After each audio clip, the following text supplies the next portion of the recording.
JF-17 project की वजह से पाकिस्तान में एविएशन फैक्ट्रियां तो बन गईं, मगर एविएशन इंडस्ट्री पैदा करने का ख्वाब अधूरा ही रहा। इस ख्वाब को पूरा करने के लिए PAF ने प्रोजेक्ट अज़म लॉन्च किया, मगर दीगर वजूहात की वजह से वो भी नाकाम हो गया। अब PAF एक नया road map national aerospace science and technology park यानी नेस्टप लेकर आई है। इसका मकसद ये मालूम होता है कि एरोस्पेस रिसर्च एंड डेवलपमेंट को अपनी प्री एग्जिस्टिंग एविएशन फैक्ट्रियों से मिलाकर एक नया इकोसिस्टम डेवलप किया जाए। यहाँ ना सिर्फ पाकिस्तानी इंजीनियरिंग इंस्टीट्यूट्स और प्राइवेट सेक्टर को रिसर्च एंड डेवलपमेंट में शामिल किया जाए, बल्कि गैर मुल्की डिफेंस कंपनियों को भी आमादा किया जाए कि वो भी अपनी ब्रांचेज पाकिस्तान में खोलें।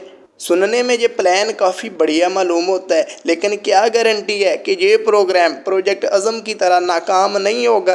दरअसल नेस्टैप में भी उन प्रॉब्लम्स को एड्रेस नहीं किया गया जिनकी वजह से प्रोजेक्ट अज़म नाकाम हुआ। अभी भी PAF के अपने ऑफिसर्स ही नेस्टैप को लीड कर रहे हैं। यहाँ भी अफसरशाही कल्चर यूं का तू मौजूद है। तमाम मैनेजिंग पोजीशंस पर एयरफोर्स और आर्मी के अफसर बैठे हैं। PAF की रिलीज़ करदा वीडियो से तो लगता है कि टैक्स पेयर्स का सारा पैसा फैंसी बिल्डिंग्स बनाने पर लगा दिया गया है और इन बिल्डिंग्स के अंदर तजर्बाकार रिसर्चर्स की बजाय कुछ नौजवान इंजीनियर बैठे हैं जिन्होंने अभी कल ही अपनी डिग्री कंप्लीट की है। कोई एडवांस्ड टेस्टिंग फैसिलिटी नज़र नहीं आ रही। नज़र आ रहा है तो बस नाइस फर्नीचर, कुछ कंप्यूटर्स और मॉडल्स से भरी दीवारें। इस सेटअप के साथ तो ये कामयाब नहीं होने वाले और डर है कि कहीं स्पार्को की तरह नेस्टैप भी रिटायर्ड मिलिट्री अफसरों की फाइनल डेस्टिनेशन ना बन जाए।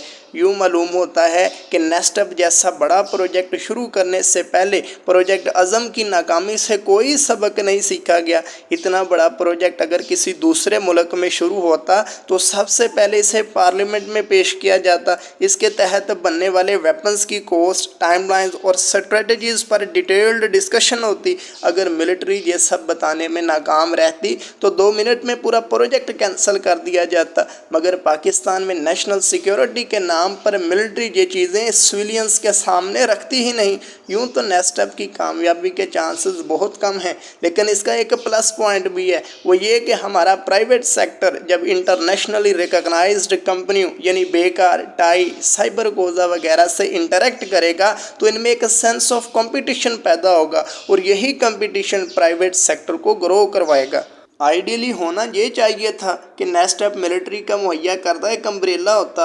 यहाँ इंजीनियरिंग यूनिवर्सिटियाँ, private sector, state owned defence कंपनियाँ और गैर मुल्की फर्म्स आपस में इंटरेक्ट और कम्पीट करती और मिलिट्री बजाते खुद इस सेटअप से दूर ही रहती, ताकि सिविलियन वर्सेस मिलिट्री का रवायती एहसास यहाँ पैदा ना होता। रिसर्चर्स को हेल्थी एंड कम्पिटिटिव एनवायरनमेंट मैसर होता। अभी भी वक्त है कि PAF अपनी गलतियों से सीखे और प्रोजेक्ट अज़म का सागा फिर से ना दोहराए। बट एज ए नेशन हम अपनी गलतियों से कम ही सीखते हैं।